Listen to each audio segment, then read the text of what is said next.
মরুভূমির তপ্ত বালু আর মধ্যপ্রাচ্যের খরতাপে যাদের বিচরণ, সেই দুম্বা এখন চড়ে বেড়াচ্ছে গাইবান্ধার সবুজ শ্যামল গ্রামাঞ্চলে। শুনতে অবাক লাগলেও এই অসম্ভবকে সম্ভব করেছেন গাইবান্ধার সাদুল্লাপুর উপজেলার দড়ি জামালপুরের এক স্বপ্নবাদ যুবক জাহিরুল ইসলাম জাহিদ। এগুলো নবীর সুন্নতি জিনিস, যা মরুভূমি চরে চাষ লাগা করেছিল, ওরাতে আমরা বাংলাদেশে আমাদের হাতের নাগালে দেখতেছি পাচ্ছি।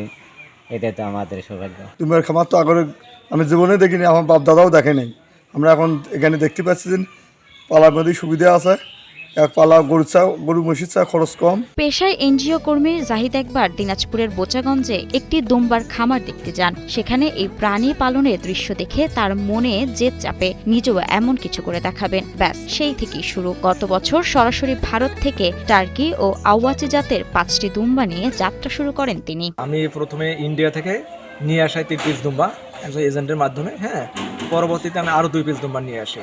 এভাবে পর্যায়ক্রমে আমি অল্প অল্প করে দুম্বা কালেকশন শুরু করি এবং এখান থেকে আমি কিছু বাচ্চা পাই এবং বাচ্চাও আমি সেল করি এবং কিছু অ্যাডাল্ট দুম্বা আমি সেল করি। দুম্বা মরুভূমির প্রাণী হলেও বাংলাদেশের আবহাওয়ায় এদের মানিয়ে নিতে খুব একটা কষ্ট হয়নি। ইট সিমেন্টের ঘর করে বৈজ্ঞানিক মাচা পদ্ধতিতে তিনি এদের লালন পালন করছেন। জাহিদ ও তার পরিবার দিন রাত পরিশ্রম করেন এই খামারের পেছনে। দুম্বাটা যেন আমাদের দেশে অ্যাভেলেবেল হয়, মূলত এই ইচ্ছা থেকে আমার দুম্বার খামারটা শুরু করা। এবং আমি দেশের প্রত্যন্ত অঞ্চলে দুম্বার ফার্মটা ছড়িয়ে দিতে চাই, এটা আমার উদ্দেশ্য।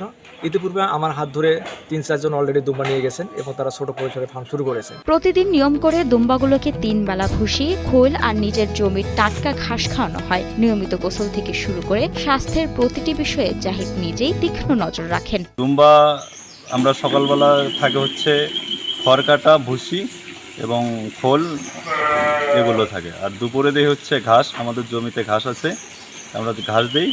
আর হচ্ছে বিকেলবেলা সেম আবার ওই সকালের খাবারটাই সেম দিই। মাত্র 1 বছরই জাহিদের খামারে এসেছে 4টি নতুন অতিথি। এরই মধ্যে 2টিকে 2,35,000 টাকায় বিক্রি করে তিনি লাভের মুখ দেখছেন। সামনে কোরবানির ঈদ, আর সেই লক্ষ্যেই 4টি বড় দুম্বা প্রস্তুত করে রেখেছেন এই উদ্যোক্তা। আমার এখন কোরবানির জন্য অলরেডি 6-7টা দুম্বা আমি রেডি করতেছি।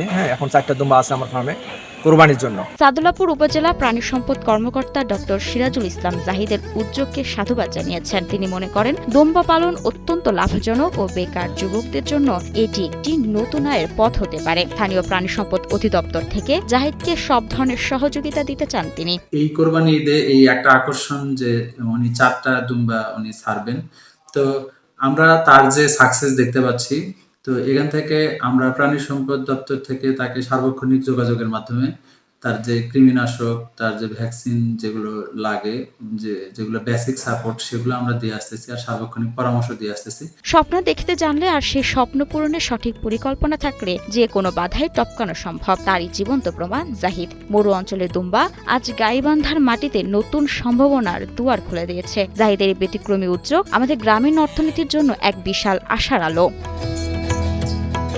মাহমুদা মুন্নি, 71।